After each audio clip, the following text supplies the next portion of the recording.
Chapter 29 of Puss in Boots Jr. and Tom Thumb. A moony old cat.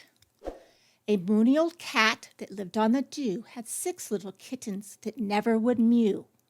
And I will tell you how Puss Jr. and little Tom Thumb found out about this silly old cat. They were traveling along together looking for adventure when all of a sudden they heard a dreadful mewing.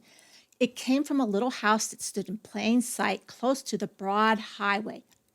"I hate to hear a kitten mew," said Puss Jr. "When a kitten purrs, you know it is happy, but when it mews, something's wrong." "Then let's go over to the little house and find out what's the matter," said Tom Thumb.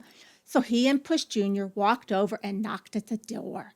But oh dear me, the sight that met their eyes when the door opened made them very angry.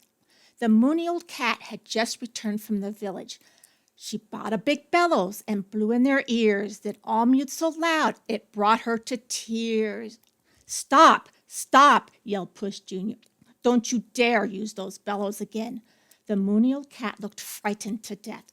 Puss Jr., sword in hand and eyes flashing fire, would frighten any cat, whether it happened to be moony or not.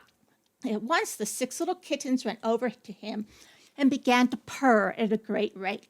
"How could you do such a cruel thing to these dear kitties?" he said, looking at the moony old cat. "Well, I'll tell you," she answered. "They did nothing but purr, purr all the time. They never would mew, no matter what I said, and every kitten certainly should learn how to mew.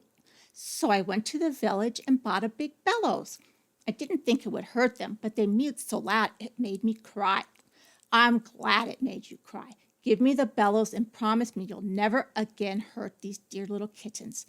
The moony old cat handed the bellows to Puss and gave him her word she would never hurt her kitties again. And after that, Puss Jr. and Tom Thumb bowed their way out of the front door and continued their journey of adventure. End of chapter 29.